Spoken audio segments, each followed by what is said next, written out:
Ladies and gentlemen, welcome to the 13th meeting of what we call Theory Talks. Here today we have Professor Armando Salvatore,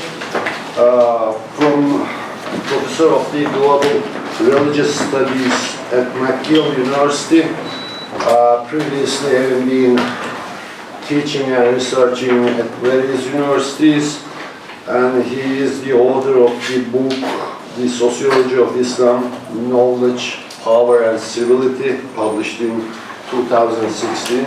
And as far as I know, if the information is correct, currently working as the chief editor of the widely black-letter History of Islam. Just out, actually.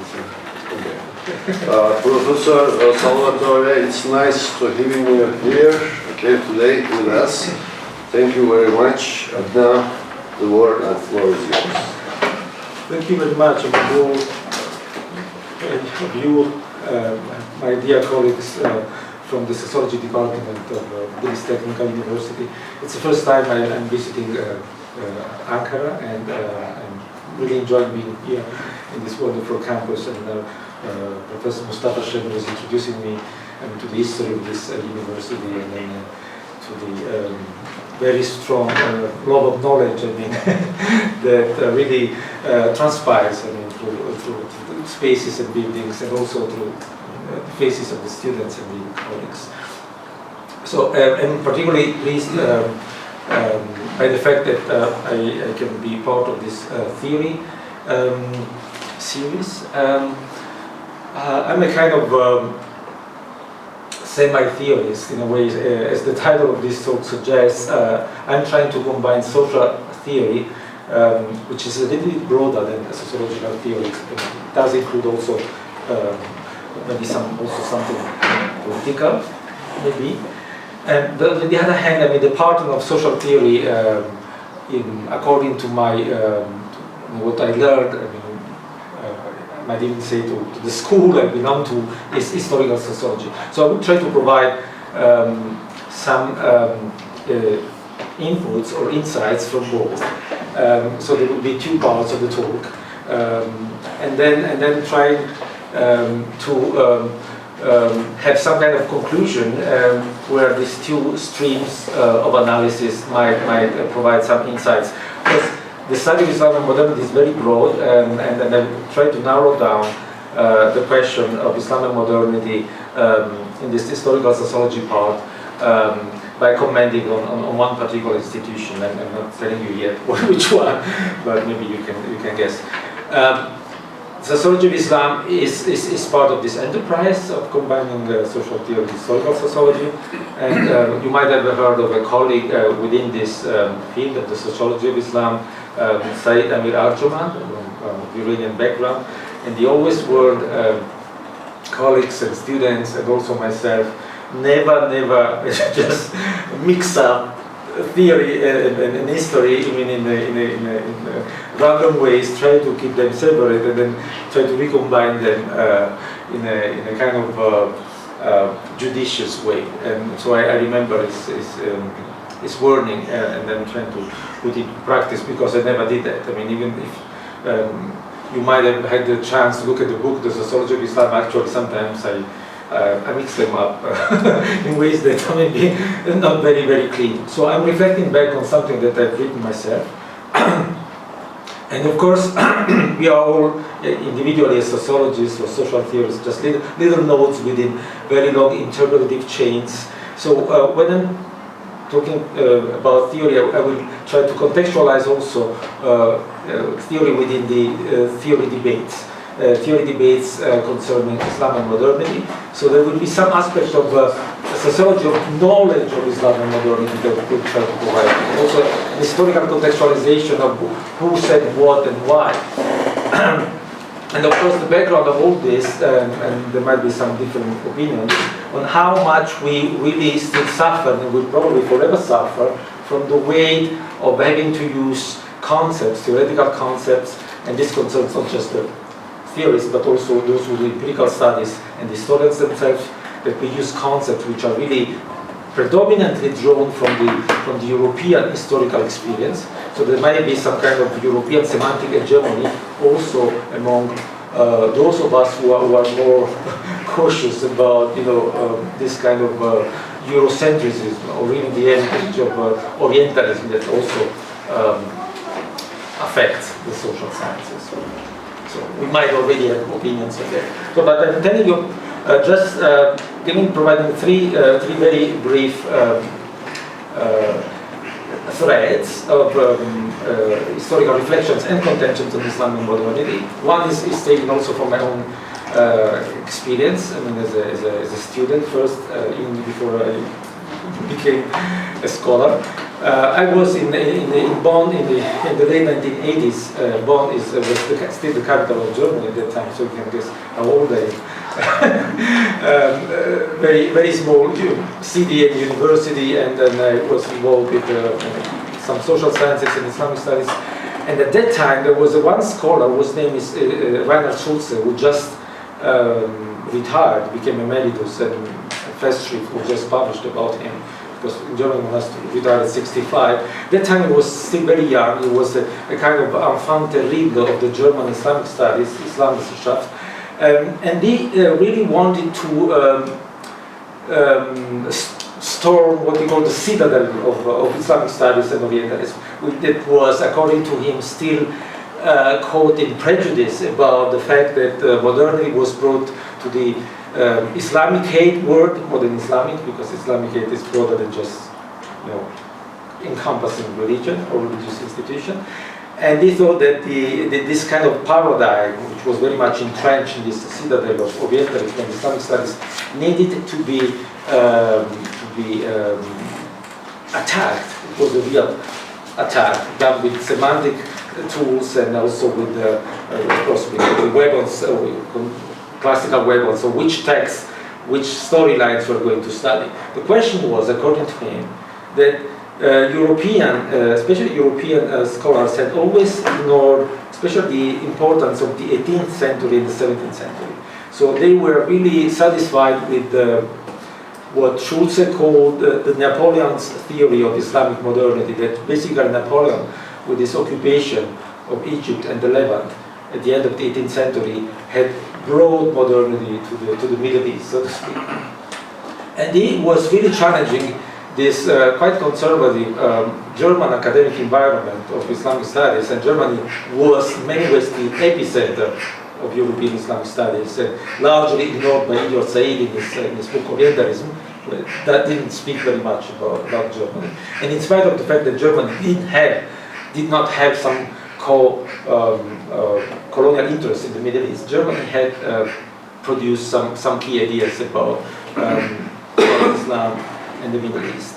And Rainer Schulze presented a paper in 1988 at the German Orientalist Association, which was titled precisely the Islamic 18th century, which already included some elements of this critique of the fact that the 18th century had just been a period where a long period of decadence since the Golden Age, the Golden Caliphal Age, had affected the production of Islamic knowledge. And this was of course just, according to this bias, was just reflects that Islamic society itself was stagnant, didn't produce anything new.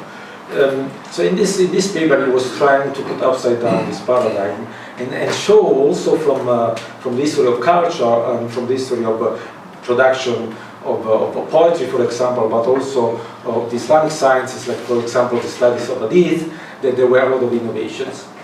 And he provided some textual examples there. The environment reacted, the academic environment reacted in a kind of ambivalent way. Some people were supporting him. But he used really the strongest possible keywords. He didn't even use the word modernity to say that there was some Islamic modernity, some sense of autonomy of society and of culture, and some sense of critique of the political and religious institutions. Everything that we actually associate with the Enlightenment. So he used the word Enlightenment in the second article. He spoke of an Islamische Aufklärung. Aufklärung, as you know, is the word for Enlightenment in German, which is kind of associated with Immanuel Kant, who is one of the heroes of the Enlightenment.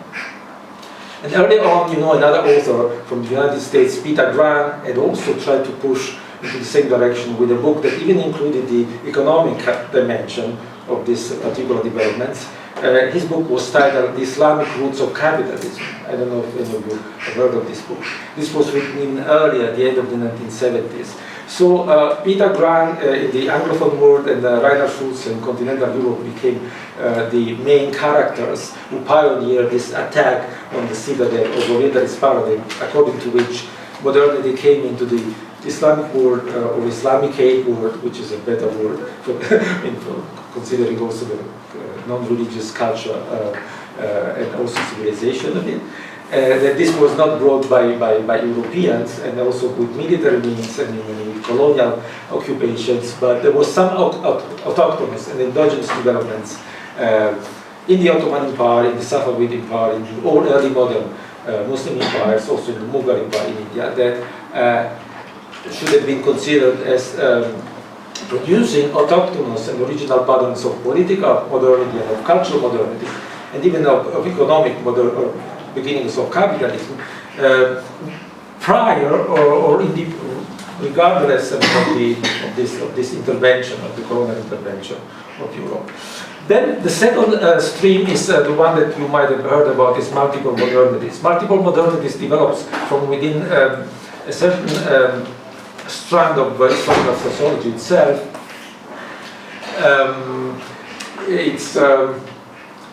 It's a kind of critique of modernization theory, and it purports, also based on examples like the one that I've just provided, I mean in the case of these two authors, that there are several autochthonous developments in different areas of the world of civilizations, of, for example, China and Japan, and in South America, that cannot be reduced to Western patterns of modernity. It's a very, very rough notion, but it provided an academic and theoretical house also to this more region-specific or civilization-specific patterns or conventions, like the one that I've mentioned. And then even more concretely, going into more specific areas we are familiar with, clearly in several parts of the post-colonial and also post-Ottoman world, or what we call the Middle East, starting in the 1990s, due both to internal developments and then to developments for example, in Eastern Europe, as you probably know, and some concepts were revived, which are also associated with this idea of modernity as autonomy, as social and cultural autonomy, and also political autonomy. And these are civil society first, and then the notion of the public sphere, also here in Turkey in the 1990s. Also the resurgence of the autonomy of society, getting out of the consequences of the military coup of 1980. There was also a revival of investigations, also contemporary Turkish society, using these two categories of civil society first and the public sphere. And clearly the questions of individual accountability became also central in these particular investigations, and also the question of institutional autonomy.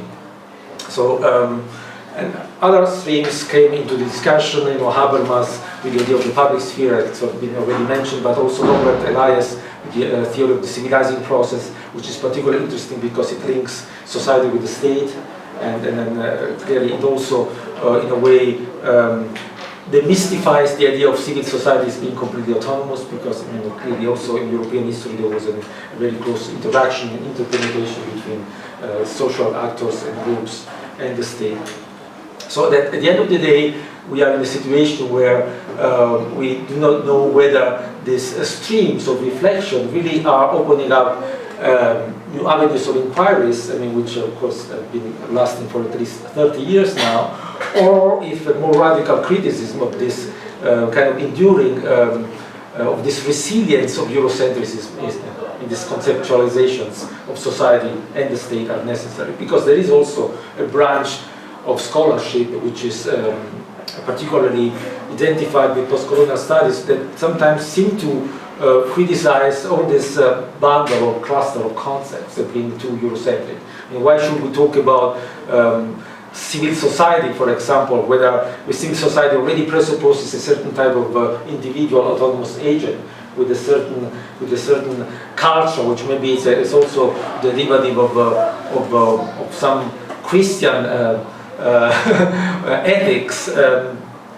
Think also Foucault's use of the idea of the confession, for example, for disciplining the self, for creating a certain type of the self. So there is always this problem we have to cope with, whether we are maybe semi-consciously bowing to European semantics, even if we want to look at those autochthonous paths of modernization, which of course have to take into account European colonialism, which is not just political and economic, but it's also culture, European hegemony, which has been, of course, extremely tangible in a very large part of the world, including a lot of emerging economies and societies like China and India, Southeast Asia, Turkey itself, and so on and so forth. So we are facing the classical dilemma of maybe trying not to throw away the baby with the bathing water, and this is clearly something where we need to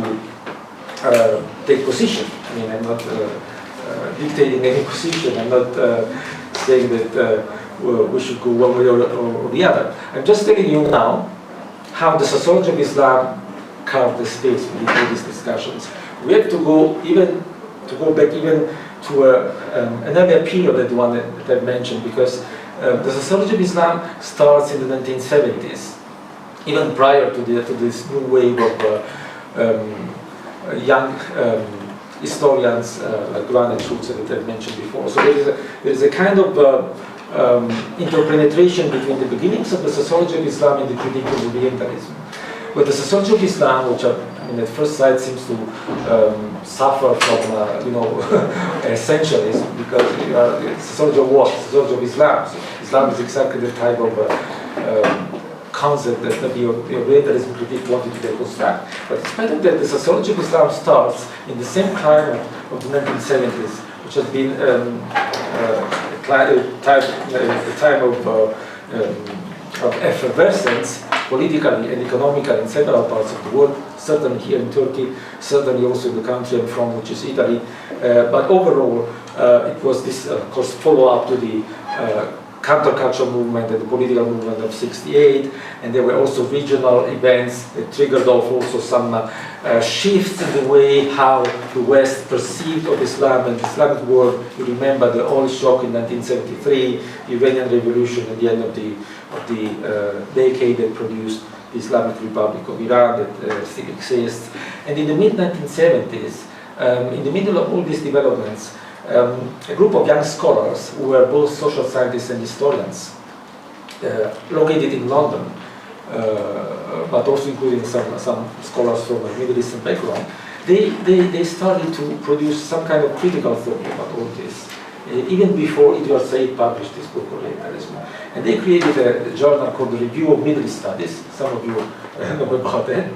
And they wanted really to critique and deconstruct some authoritative Orientalist voices, and then by deconstructing this, they might have hoped to find new methodologies and ways of inquiry. I mean, some of these people, it's very famous people like Talal Assad, Brian Turner, Sami Zubaida, Roger Owen, which is a very important economic historian, and others. And they even got some kind of assignment. So each of them had to deconstruct one old-style Orientalist. For example, Bernard Lewis, Gustav von Grunebaum. It just happened that Brian Turner was assigned Marshall Hodgson. You know, Marshall Hodgson is the author of The Venture of Islam. It's a 3-volume monumental work, which is still inspiring many people in many ways. Because what happened to Brian Turner was exactly that he wasn't really able to completely deconstruct the work of Marshall Hodgson, because he found a lot of interesting social theory in it. So Marshall Hodgson, who passed away, was the same generation of Bernard Lewis, who just passed away at the age of 101. He passed away very young. He was 48 or 49. So it's probably true that the Almighty calls to himself first the nice people, even the bad people, and he let them live longer. So he was imbued really with a lot of debates in his time. He was a professor of world history at the University of Chicago, but was also the chair of the Committee of Social Thought. Can you imagine at that time, in the 1960s, somebody who was an historian of Islam was the chair of one of the most important interdisciplinary schools, which was also a graduate school. So it was not just a congregation of scholars. And he was very well versed in social theory. And he has his own approach to, for example, Max Weber. I mean, he knew what Max Weber, but he didn't buy everything that Weber said. And he was very much convinced that there was something that all sorts of social scientists and scholars and historians who are engaged in some kind of comparison. I mean, and, you know, this was still the high time of modernization theory. And scholars want to compare paths to modernization and to study the Islamic societies, not just to know what happened with them, but also to gain some kind of benchmarks that can be used also for comparison, which means exactly what we were talking about before. So these benchmarks of comparison do not need to be necessarily drawn from the history of the West. Think of Max Weber, right? I mean, Durkheim, Zimmer, that still provide, Marx himself still provide us of a lot of key ideas to social theory and social sciences. And the main point of Hodgson was that there was something special about this Islamic civilization. He, by the way, invented the word Islamic, which was precisely different from Europe, also from China, and partly also from India or Japan. So there was this kind of porousness of borders in cultural and economic terms, but also partly in political terms, even during the era of the very powerful and centralized and early modern empires, like the Ottoman Empire. So there was that globalization was already ongoing before the onset of modernity in those realms, and actually the most creative part of the history of these regions, of these Islamic regions, was precisely what other Orientalists thought was the period of decay after the collapse of the Abbasid Caliphate. That means from the 13th century to the 18th century. So it was really a pioneer. So why don't we just use it? I mean, why do we need all these debates if we had this fantastic 3 volumes work? You know, that's a mystery to some extent. Maybe the work was too thick, and then it was too much imbued with also with theoretical concepts, and you know, everybody was paying lip service to it, but it wasn't really, people were not really studying it. And Brian Turner started exactly that. So he thought that there was a sociology of Islam nested in several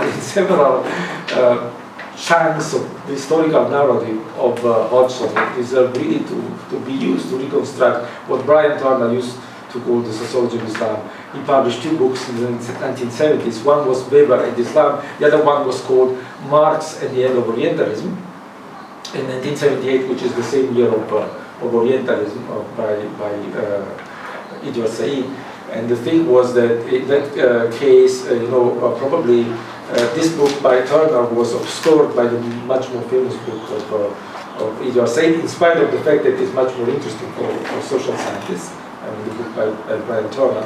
It was even using the case, you know, the theory, like for example, the Asian mode of production or Asian despotism as foils, also to try to understand better the relation between Marx and Weber, so that he was trying to propose a non-culturalist interpretation of Weber's sociology that comes much closer to Marx. So actually, the Islamic quote-unquote audience was in that case functional also to a real reading of Western social theory.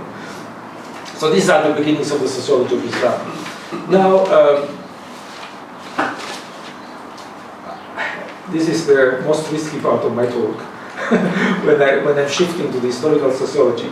When I try to propose some kind of example, of historical example of how we can apply, so to speak, these critical ideas of, or the idea of reconstructing some autochthonous trajectory that is guided by, in a way, by a type of interpretation that appreciate, the original dynamic of a certain area. Then I usually refer to one of the main examples provided by Hodgson himself, which has become also a very thriving field for the history of the Islamic world, which is the one of the brotherhoods. We associate brotherhoods with Sufism, but as you know, brotherhoods are concerned also other dimensions of social and economic life, the craftsmen guilds, the Futuwa or Jawan Mahdi associations, and many other types of associations that might have provided some kind of social glue and even a kind of civility or civil society avant la lettre. But now, the other aspect which has become also extremely kind of actual, has been reactualized also by developments in several Muslim majority societies, which also underwent secularization, including, or maybe especially the Republic of Turkey, is the case of Waqf or Waqf. This is the institution that can be reassessed through the lenses of this particular sociology of Islam. Clearly, this is something that was also starting to be reflected upon by somebody like Hodgson. It has, of course, undergone a tremendous development. The history of Waqf before before and after the collapse of the Ottoman Empire, both in the center and several regions, has been a very flourishing field, especially in the last 30 years. And I'm not a specialist of any particular region, but clearly what is interesting is that the Waqf was not just considered ultimately and definitively a relic of the past by a lot of states and societies, both of the post-Ottoman realm and also outside of it, like, for example, Southeast Asia. And we might really try to provide just a couple of insights in how to interpret what was specific or peculiar to the Waqf, and why this institution might have really provided a foil to the big dilemmas of whether there is the need to completely erase those traditional institutions in order to found a modern, viable, modern societies and economy, which is of course very important in the Waqf case, or if there is the possibility, of course, to reconstruct some traditional institutions which were, in the case of this proto-globalization of the Islamic realm, clearly almost funded by the Waqf. The Waqf provided, as you know, the funding not just for local institutions, providing services and even public spaces, but also funding nodes of long-distance trade, like along the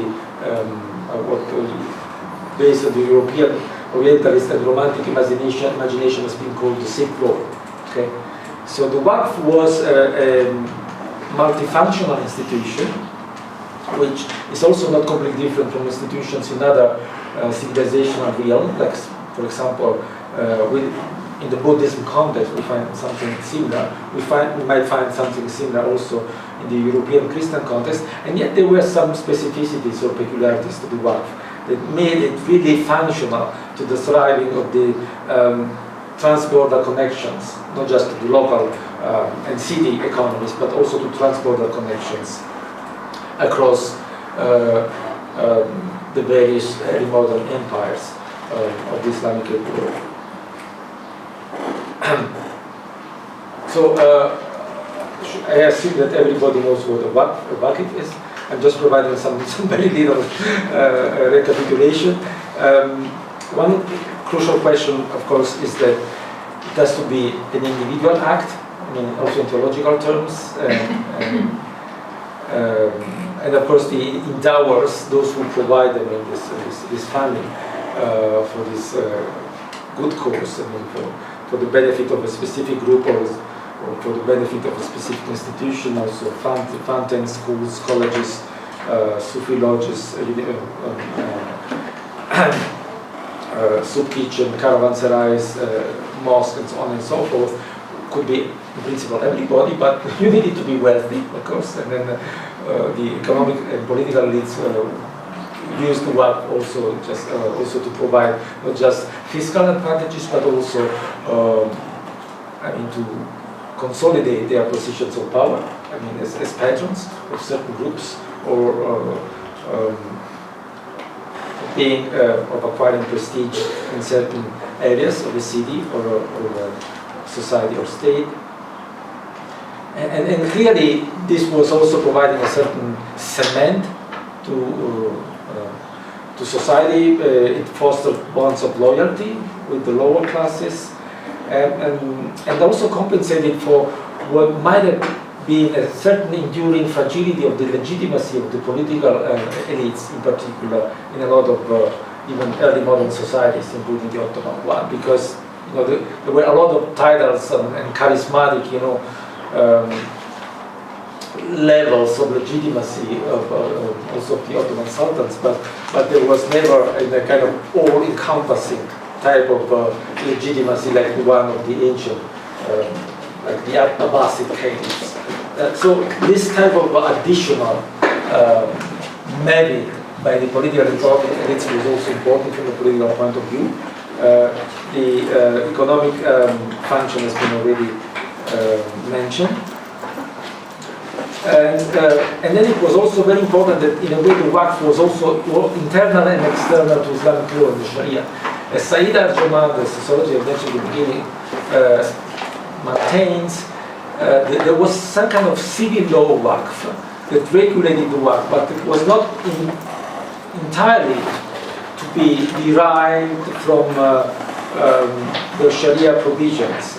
So there is also a kind of practical self-propelling dynamics of Waqf making its own law and administrative practices, which really places it at the kind of intersection between the proper Islamic dimension of the social bond and the wider Islamic dimensions. But of course, I mean, we cannot just celebrate this kind of clever and flexible character of Waqf without reservations, because we know that there were also a lot of abuses. And sometimes the fact that you could just use the Waqf for fiscal advantages was in many cases also the very reason for the fact that they were initiated. But the Waqf through, nonetheless, there were also some innovations like the cash Waqf alongside the state Waqf, especially the Ottoman Empire. And the fact that the Waqf was thriving is a proof, maybe even a sociological proof of its viability as providing a certain infrastructure to what we might call Islamic instability, completely regardless of the sincerity, of the religiously sincerity of the moral commitment of the initiators, of the founders and funders, and also the administrators of the foundation, because the administrators who were drawn from the ranks of the ulama were, of course, very powerful, as you know. They were those who were in charge and in control. So,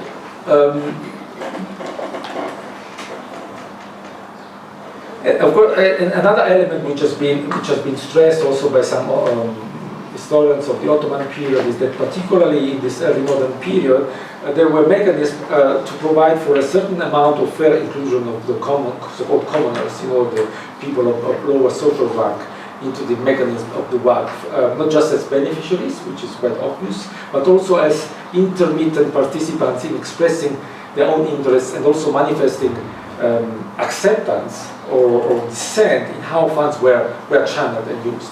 So it might have been also, in some circumstances, something coming close to a right of every subject of every citizen is a bit anachronistic, but of every members of society to file a lawsuit in the name of some kind of public interest whenever there was an improper management of Waqf properties. So clearly, the Waqf is one of those institutions that also, for example, Weber in Economy and Society was not really able to deal with. I mean, Economy and Society by Weber is still a very precious depository of ideas. I mean, it's almost, you know, like it's providing some insights and notes. I mean, you can do a lot out of them. You can also reconstruct some more comparatively viable ideas in the field of law, of the state, of the economy, of domination, you know, of the nature of citizenship. But the Waqf is a major embarrassment for him. So he can talk about, to some level, about the brotherhoods, but the Waqf is not something that is really able to fit into his picture, where the West is, of course, the provider of the main inputs of modernization, and then the rest of the world is trying to catch up with other institutions which are maybe interesting and evolving, but not modern enough to compete with the West. And the Waqf is one of those examples. He was embarrassed by that. But what is interesting is that the Waqf did not stop providing fuel for precisely the type of problematic that we were discussing. I mean, if there was something autonomous within the Islamic civilization that was probably still viable even during the process of modernization. So Hodgson, as I said, also a theoretical mind, had a point, at a point where he was also criticizing Weber and maybe many others, a point that has been also largely neglected until now, which until some people came into the discussion and were using those concepts again. Concerning the Waqf is a particularly, also you're probably familiar with, it's called Timur Kuran, is a Turkish background, is a professor at Duke University. So he has an argument about the Waqf having prevented the development of capitalism in the Islamic world, alongside other institutions, I mean, like inheritance, and particularly the fact that there was no concept of a juridical personality or corporation. Okay, and I think that the Waqf is very useful precisely in trying to revisit this question, which was laid out very cleverly and smoothly by Hodgson, which we might agree with or not. But he said that actually the reason why economic and social practices in the Islamic context are very often shying away from providing a unitary corporate personality to collective enterprises, starting from the brotherhood and going up to the Waqf, you know, and then it's just as a certain kind of rationality. So it's not irrational. So it's due to the fact that there is an investment into the individual kind of contractual wills of those who enter relations of business, you know, or marriage, or institute some kind of collective groups like a brotherhood. So that there is a certain management of the flexibility of those institutions which is intentional. So it's not due to what, based on the old Orientalist bias, is the lack of something, a deficit, so that you are lacking something, you are lacking this, even the notion of a corporate personality, you know, of having a juridical personality that transcends the responsibilities of individuals who enter, you know, an enterprise. And you know, there is even a theological background to that, because the corporation basically has a religious background in the European context, because it's the idea of the one body, the mystical body, the body of the Christ in one way, which is derived from the church. But the reason why you might have just decided from a different context with a different type of law, which is not just the Sharia, but also, for example, the civil law of Waqf, not to fully incorporate the Waqf, might have been also useful precisely to provide the level of flexibility that was necessary to develop these long-distance relations, I mean, alongside this, the Silk Road, for example. Because the incorporation and the notion of the corporation is very much tied to an idea of city associations and city institutions and city powers, urban powers, that is typical of the European city. And the European city was very jealous of its autonomy, was very bent on developing exploitative relations with the countryside, and in a way was much less interactive. So, and this is clearly different from the Islamic case. So the entire debate about the what might have really benefited or might still benefit from retrieving that question of whether an institution can keep some flexibility based on a contractual idea. And given the WACF ultimately is like a contract that the founders is making with two kinds of others. I mean, the earthly others, I mean the terrestrial others who are the beneficiary of the WACF, and the kind of transcendent other that is God, which might be just kind of construction, but is viable in terms of of the necessity to pinpoint this obligation. And the corporative model is just a different one. Now the question is, of course, modern states wanted to do away with flexibility because modern states need predictability. So the corporative model is much more viable. Okay, but in spite of that, I mean, in several countries, Muslim majority countries, I mean, after a period of decline, when actually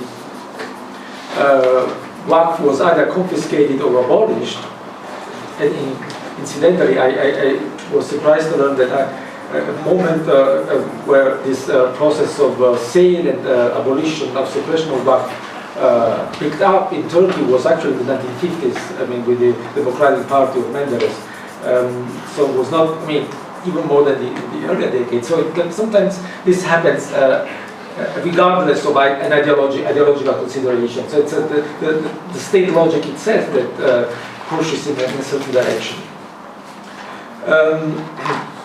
And then, there is this story of the last 15 years. I'm not very competent to comment on that, but clearly, first the restoration of a lot of WACF properties, including some originating not even in the Ottoman era, but also in the Seljuk era, and then the reform of the WACF in 2008, which is this is exactly the third part of the talk, which I'm just providing kind of very thin and streamlined lines about, and trying to turn this into questions that I'm asking ourselves, and maybe you, if you want to answer those questions. So, what is the sense of this reform of the WACF for 2008 within the Republic of Turkey? Because basically the idea of the founder, of the individual founder, was almost eliminated. The founders were disempowered. So there was a kind of incorporation of WACF. The Article 4 built up the legal personality of the WACF. So was it just a kind of trick? So you're just keeping a name which resonates, which maybe fascinates, and then which is maybe aligned with a certain type of politics, but you're basically just providing something completely new, which has a new name. This might be one interpretation, and then of course with the question that what is retained of the old WACF is the exemption from corporate tax. So it's a kind of hybrid, it's just something to again to evade tax, but without the main pillar of the WACF, which is that the founder is, and the heirs of the founders are in control. In this case, the founders are disempowered. There is a council. There is almost there is something that actually maybe destroys its foundations. This contractual idea of the WACF. So we incorporate the WACF instead of keeping this contractual dimension. So there are three possibilities to interpret this. First of all, what happened is just an invented tradition. So the new WACF has nothing to do with the old one. I mean, it just aligned with certain priorities. I mean, also for founding new universities is much better than I do. A second one, which is not entirely different from the first, but it's maybe a specification. It's a kind of legal device, which is finalized to facilitate pursuing certain policies in the field of higher education. So the first one will just be there is a dominance of an ideological agenda. The second one was, yes, maybe there is this ideological agenda, but actually what you want to facilitate a certain type of policies. And then the fact that it resonates with something gloriously Islamic and Ottoman, not just facilitate it, but that's not the real thing. The third level could be, and this is the most charitable interpretation which we still need to provide, whether there must have been a kind of more honest attempt or intention of doing precisely what we were talking about at the beginning, which is both a theoretical and practical problem, of reviving a pre-modern institution by adapting it to a new context. And the context is the context of a modern state with civil codes which are different from the Sharia and with the dominance of corporate institutions. So it's a kind of a clever engineering of precisely this type of idea of a multiple modernity, and allowing also maybe for some kind of Islamization of modernity. And this might fit into what some authors have, for example, Murat Cizakja, who was a professor of economic history but also comparative history of civilizations, who was in Turkey, Germany, and Malaysia. And that actually there has been much more continuity between the old Ottoman fiscal system and the Republican one. So this particular type of reform may be just fitting that type of continuity, which existed regardless of this particular kind of context and contingency of the last 15 years. Okay, thank you very much.